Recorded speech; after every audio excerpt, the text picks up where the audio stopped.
Hello friends, welcome to my YouTube channel. हम पिछली video में जहाँ पे हमने एनसीईआरटी की सीरीज़ क्लास 9th की स्टार्ट की थी, वहाँ पे हमने एनसीईआरटी की क्लास 9th का फर्स्ट चैप्टर स्टार्ट किया था, that is the story of village Palampur.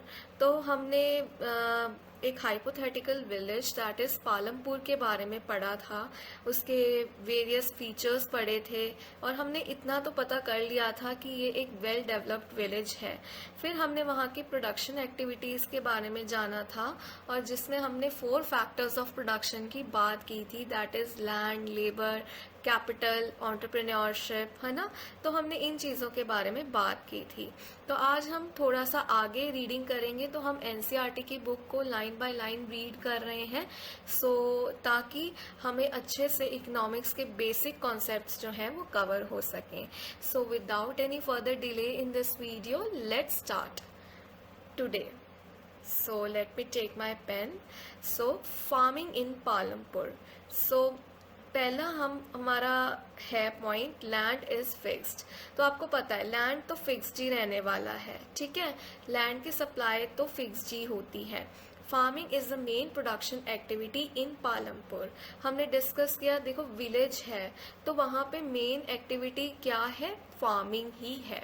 हमने पिछली वीडियो में ये डिस्कस किया है।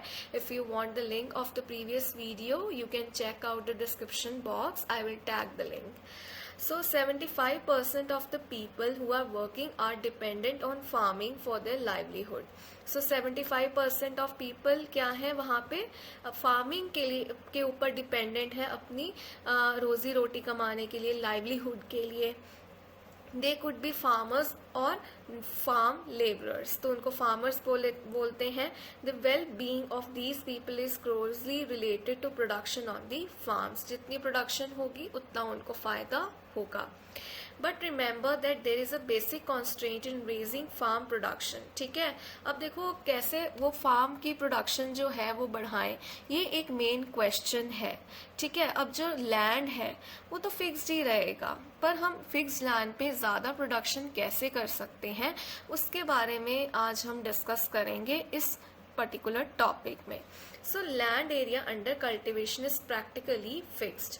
तो मैं ये इम्पॉर्टेंट चीज़ है, इसको मैं हाईलाइट कर देती हूँ कि जो लैंड एरिया है जो हम कल्टिवेट कर रहे हैं वो प्रैक्टिकली देखो फिक्स्ड ही होता है ना। Since 1960 in Palampur there has been no expansion in land area under cultivation. By then some of the wastelands तो जिनके ऊपर मतलब कि इतनी खेती नहीं होती है in the village had been converted to cultivable land, ठीक है। तो बाय देन क्या कह रहे हैं कि कुछ वेस्टलैंड्स जो हैं विलेज के उनको कन्वर्ट कर दिया गया है, जिसपे अब फिर जो है कल्टिवेशन हो सकती है। There exist no further scope to increase farm production by bringing new land under cultivation. अब आगे हम और कोई लैंड नहीं लेके आ सकते क्योंकि अब लैंड जो है वो फिक्स्ड है। तो एक फन फैक्ट हम पढ़ लेते हैं, the standard unit of measuring land is hectare. ये हमें पता होना चाहिए कि लैंड को मेजर करने का जो स्टैंडर्ड यूनिट होता है वो होता है हेक्टेयर। हेक्टेयर्स में होती है कि उसके पास इतने हेक्टेयर्स लैंड है ना। Though in the villages you may find that land area being discussed in local units such as bigha, gintha, etc. 1 hectare equals the area of a square with one side measuring 100 meters. ठीक है, तो आगे देखते हैं। Second, is there a way one can grow more from the same land. अब हमने बात की कि लैंड जो है फिक्स्ड है, अब प्रोडक्शन कैसे बढ़ाई जाए उसके बारे में बात की जाएगी, ठीक है। In the kind of crops grown and facilities available, हम पालमपुर की बात कर रहे हैं। Palampur would resemble a village of the western part of the state of Uttar Pradesh. All land is cultivated in Palampur, no land is left idle, मतलब कोई land खाली नहीं है। ड्यूरिंग द रेनी सीजन, जो रेनी सीजन है कौन सी, kharif, farmers grow jowar and बाजरा, है ना। खारीफ क्रॉप्स होती हैं, राबी क्रॉप्स होती हैं, है ना। These plants are used as cattle feed it is followed by cultivation of potato between October and December. ठीक है। इन दी विंटर सीजन क्या होता है, राबी सीजन आ गया है ना। अब इसमें क्या उगाया जाएगा, fields are sown with wheat. ठीक है। From the wheat produced farmers keep enough wheat for the family's consumption and sell the surplus wheat at the market at Raiganj. तो जो विंटर सीजन है, मतलब राबी क्रॉप्स जो होती हैं, जैसे वीट हो गया, वो सो की जाती है। ठीक है। और जब वीट प्रोड्यूस की जाती है तो फार्मर क्या करता है, अपनी फैमिली के कंजम्पशन के लिए इनफ रख लेता है, और जो सरप्लस बच जाता है उसको क्या करता है, मार्केट में बेच देता है। यहाँ पे कहा हुआ है रायगंज में। ठीक है। तो सरप्लस ऐसे ही होता है, फार्मर फिर जो बचता है, सरप्लस रहता है, तो वर्ड यहाँ पे क्या यूज किया गया है, सरप्लस वीट, है ना, जो बच जाता है, एक्सेस में होता है ना। A part of the land area is also devoted to sugar cane, वहाँ पे शुगर केन भी जो है कल्टिवेट किया जाता है, which is harvested once every year. Sugar cane in its raw form or as jaggery means गुड़।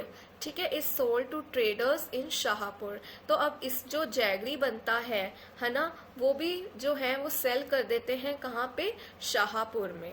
तो जो वीट है वो कहाँ पे सेल करते हैं, मार्केट, किस मार्केट में, रायगंज और शाहपुर। सिंस हमने प्रीवियस वीडियो में कवर किया था कि ये एक वेल डेवलप्ड और वेल कनेक्टेड विलेज है, इसलिए यहाँ पे ट्रेड हो सकता है।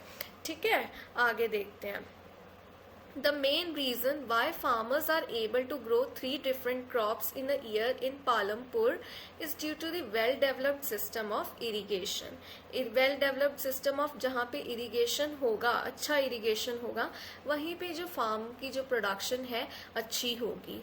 ठीक है। इलेक्ट्रिसिटी भी होनी चाहिए। अब यहाँ पे क्या बोला हुआ है, हमने पिछले वाले में जो फर्स्ट पेज पे हमने पढ़ा था पालमपुर की डिस्क्रिप्शन की, वो कैसा विलेज है, तो वो उसमें ये सारी चीज़ें बताई हुई हैं कि ये जो विलेज है इसकी well connectivity, all weather road है ना, और इसमें इलेक्ट्रिसिटी भी है, हेल्थ केयर सेंटर भी है। तो ऐसे करके उन्होंने बताया कि ये क्वाइट डेवलप्ड एरिया है, विलेज है। ठीक है। Electricity came early to Palampur, है ना, जैसे कई विलेजेस में आज भी देयर इज नो इलेक्ट्रिसिटी। ठीक है। Its major impact was to transform the system of irrigation. Persian wheels were till then used by farmers to draw water from the wells and irrigate small fields. People saw that the electric run tube wells could irrigate much larger areas of land more effectively. The first few tube wells were installed by the government. तो यहाँ पे बताया हुआ है कि जो first few tube wells हैं वो गवर्नमेंट ने इंस्टॉल किए थे। Soon, however, farmers started setting up private tube wells. तो उन्होंने अपने अपने private tube wells मतलब कि सेटअप कर लिए।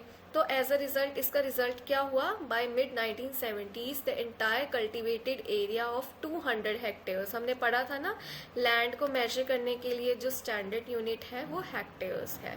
तो ऐसे इस चीज़ को यूज़ किया जाता है। ठीक है। 200 हेक्टेयर्स वॉज इरीगेटेड अभी तक। ठीक है। तो यहाँ तक आई थिंक आपको समझ आ गया होगा, ये एक तरह की स्टोरी ही बता रहे हैं वहाँ की। तो अभी तक इसमें यही है। ठीक है। कुछ और इम्पोर्टेंट नहीं है, यही बता रहे हैं। ठीक है। अब यहाँ पे एक और बॉक्स है, ये बॉक्स ज़रूर पढ़ना चाहिए, कभी इसमें ज़रूरी इन्फॉर्मेशन होती है। Not all villages in India have such high levels of irrigation, जैसे इसमें एक हाइपोथेटिकल विलेज पालमपुर में दिखाई गई है। Apart from the riverine plains, coastal regions in our country are well irrigated. ये areas well irrigated हैं. In contrast, plateau regions such as the Deccan Plateau have low levels of irrigation. Of the total cultivated area in the country, a little less than 40% is irrigated even today. In the remaining areas, farming is largely dependent on rainfall. तो आपको पता है पहले के जो ज़माने थे उसमें जो फार्मिंग थी, है ना, एग्रीकल्चर हमारा जो सेक्टर था वो ज़्यादा रेनफॉल मानसून पे डिपेंडेंट था, लेकिन आजकल मानसून जो है वो लेट होती है, या आप कह सकते हो इरेगुलर वे में होती है, तो इस पे पूरी तरीके से डिपेंडेंट नहीं रहा जा सकता। इसलिए ऐसे एग्रीकल्चरल फील्ड को अच्छे से उसमें प्रोडक्शन अच्छी करने के लिए और टाइमली प्रोडक्शन करने के लिए वेल इरिगेटेड एरिया होना बहुत ज़रूरी है। तो ये ही इसमें बात की गई है। ठीक है, तो आगे हम देखते हैं। To grow more than one crop on a piece of land. देखो एक लैंड है, अब उस पर ज़रूरी नहीं है कि जो फार्मर है वो एक ही तरह की क्रॉप जो है वही ग्रो करे, वो 2 क्रॉप्स भी कर सकता है ना, मल्टीपल क्रॉपिंग भी लगा सकता है। तो वो क्या कह रहा है, to grow more than one crop on a piece of land during the year is known as multiple cropping. मतलब एक से ज़्यादा एक पीस ऑफ लैंड पे ग्रो करना एक साल में, है ना। जैसे यहाँ पे कोई एक वीट उगा दी और वो कोई और क्रॉप भी उगा दी उस सीजन के अकॉर्डिंग, तो 2 कल्टीवेट कर ली, तो इसको क्या कह दिया हमने, मल्टीपल क्रॉपिंग कह दिया। तो यहाँ पे एक बहुत इंपॉर्टेंट टर्म है, let me change my pen to green, तो इसमें हम कहेंगे मल्टीपल क्रॉपिंग। एक डेफिनेशन आई है इकोनॉमिक्स में, इन टर्म्स को पढ़ना बहुत ज़रूरी है। ठीक है, to grow more than one crop on a piece of land during the year is known as multiple cropping. ठीक है, it is the most common way of increasing production on a given piece of land.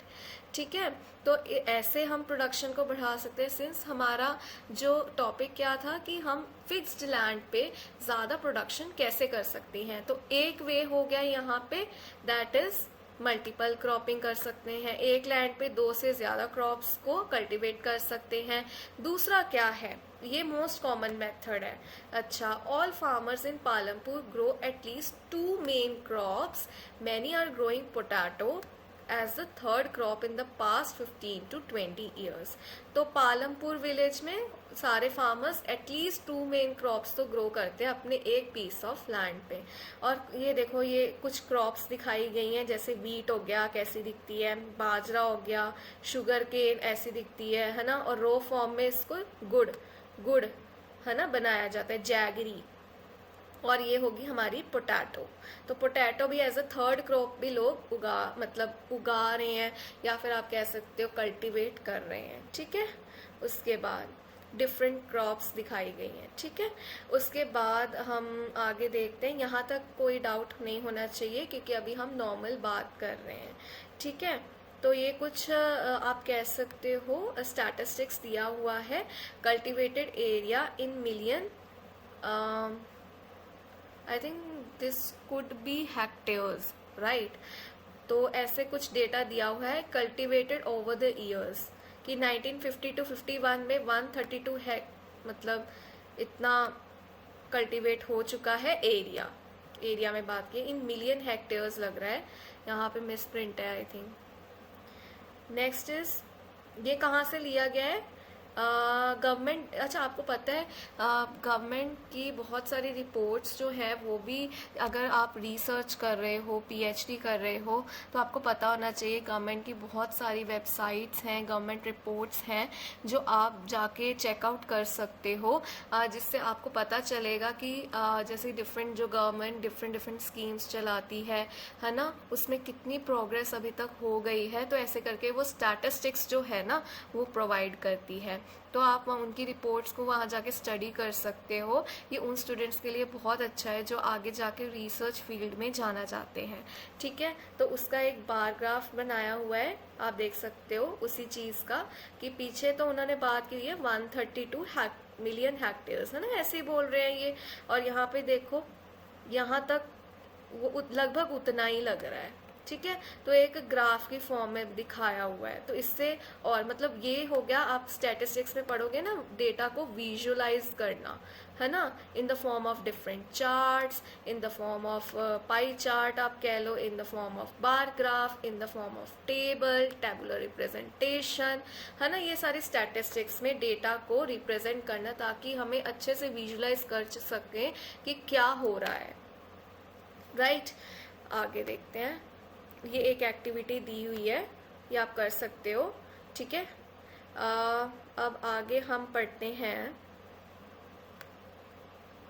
in 20 years। आगे से कहाँ से start है? अच्छा, you have seen that one way of increasing production from the same land is by multiple cropping, जो हम ऊपर पढ़ चुके हैं। ठीक है, the other way is to use modern farming methods. एक वे तो हो गया मल्टीपल क्रॉपिंग, अदर वे क्या है? मॉडर्न फार्मिंग मेथड्स यूज करके। अब चलो अच्छा, अब इसमें क्या किया जाएगा? Let's study about it. ठीक है, अब इसमें क्या है? फॉर हायर यील्ड, मतलब ज़्यादा प्रोडक्शन के लिए। यील्ड मतलब ज़्यादा प्रोडक्शन के लिए, है ना।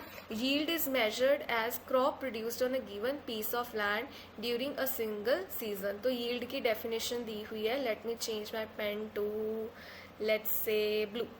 Okay, yield is measured as crop produced, कितनी हमने क्रॉप जो है प्रोड्यूस की है एक गिवन पीस ऑफ लैंड पे। Oh, in a given piece of land पे, ये क्या हो रहा है? ऐसे करते हैं, हाँ। In a given piece of land पे ड्यूरिंग अ सिंगल सीजन, तो इसको क्या कहते हैं? Yield. Till the mid 1960s, the seeds used in cultivation were traditional ones with relatively low yields. मतलब जो 1960s तक, mid 1960s तक जो seeds यूज़ किए जाते थे कल्टिवेशन के लिए वो ट्रेडिशनल होते थे, जिनकी ज़्यादा यील्ड वो नहीं, मतलब ज़्यादा जो आउटपुट है वो नहीं दे पाते थे। ठीक है, सो ट्रेडिशनल सीड्स जो है नीडेड लेस इरिगेशन, है ना। फार्मर्स क्या क्या यूज़ करते थे? Traditional methods of farming use करते थे, जैसे ट्रेडिशनल सीड्स हो गए, है ना, जैसे ट्रेडिशनल सीड्स हो गए। फार्मर्स क्या यूज़ करते थे? काउ डंग जो होता है वो यूज़ करते थे। Other natural manure as fertilisers, है ना, जो छिड़का जाता है क्रॉप्स पे ताकि वो अच्छे से ग्रो कर पाए। आजकल तो इतने ज़्यादा फर्टिलाइजर्स डाल के इतना ज़्यादा केमिकल से भरा हुआ चीज़ें कर दी है ना, सीरियसली। लेकिन तब लोग जो है नेचुरल मैन्योर यूज़ करते थे एज फर्टिलाइजर्स। ठीक है, all these were readily available with the farmers who did not have to buy them, है ना। तब उनके पास ये अवेलेबल होता था। लेकिन मॉडर्न जो फार्मिंग मेथड्स हैं और टूल्स हैं, इक्विपमेंट्स हैं, उनको यूज़ करने के लिए you have to have some capital. आपके पास कुछ तो इन्वेस्ट आपको करना पड़ेगा वो उन सारी चीज़ों, क्योंकि वो महंगे हैं और जो बहुत सारे स्मॉल एंड मार्जिनल फार्मर्स हैं वो सब खरीद नहीं पाते हैं, अफोर्ड नहीं कर पाते हैं, तो उनके लिए प्रोडक्शन जो है बढ़ाना बहुत मुश्किल हो जाता है। तो आपने एक बहुत इम्पॉर्टेंट अब हम कॉन्सेप्ट पढ़ने जा रहे हैं, जिसके बाद हम ये वीडियो जो है आज के लिए कंक्लूड करेंगे। तो ग्रीन रेवोल्यूशन के बारे में आपने छोटी क्लासेस से आप पढ़ते आ रहे होंगे। So what is this green revolution? ठीक है, ग्रीन रेवोल्यूशन जो है तो पढ़ते हैं इसके बारे। जो ग्रीन रेवोल्यूशन है वो लेट 1960s में इंट्रोड्यूस किया गया था। ठीक है, introduce the Indian farmer to cultivation of wheat. ये मेनली किन क्रॉप्स की यील्ड को बढ़ाने के लिए था? Mainly wheat and rice. ठीक है, introduce the Indian farmer to cultivation of wheat and rice using HYV seeds. HYV means high yielding variety of seeds.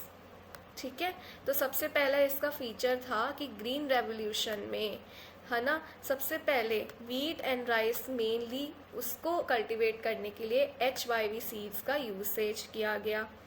पहले क्या यूज़ करते थे हम? ट्रेडिशनल सीड्स यूज़ करते थे जिनको पानी कम चाहिए था, इरिगेशन कम चाहिए था, लेकिन इन सीड्स को वेल इरिगेशन, मतलब अच्छा सिस्टम ऑफ इरिगेशन चाहिए, है ना।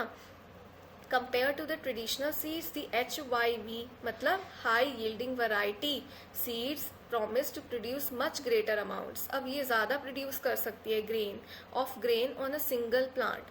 As a result, the same piece of land would now produce far larger quantities of food grains than was possible earlier. तो वो HYV seeds से क्या हुआ? ज़्यादा हम food grains प्रोड्यूस कर सकते हैं, है ना। बट साथ में कुछ प्रॉब्लम्स भी हैं। everything comes with its own pros and cons, तो इसके भी कुछ pros and cons रहे हैं।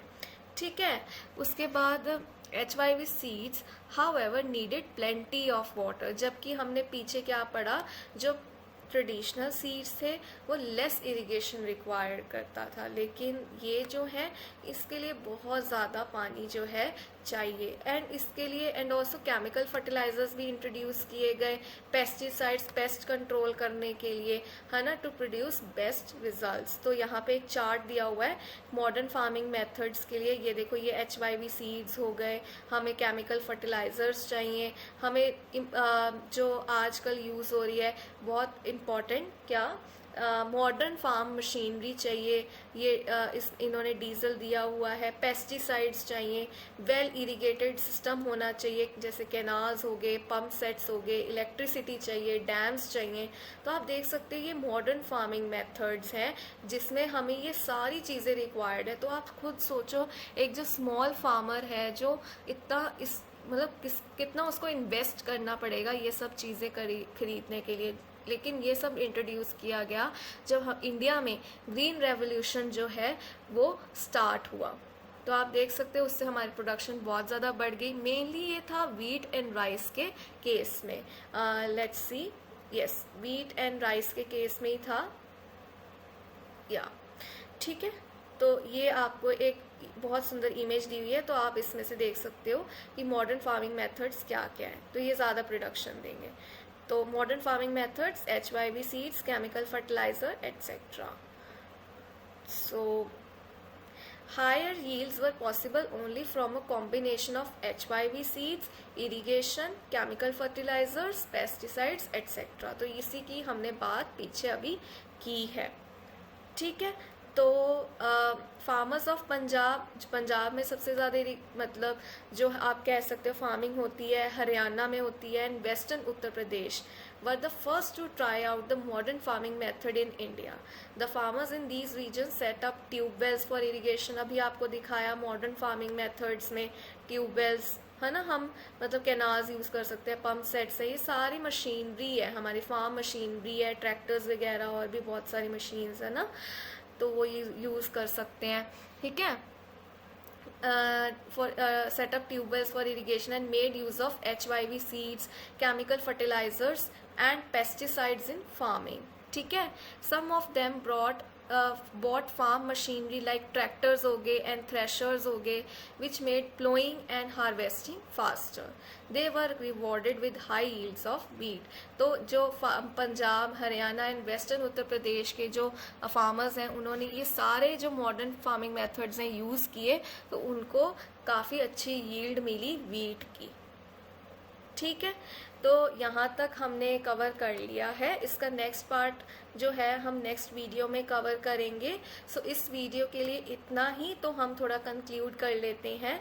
तो इस वीडियो में हमने पढ़ा कि जो लैंड है, सप्लाई ऑफ लैंड है वो फिक्स्ड है।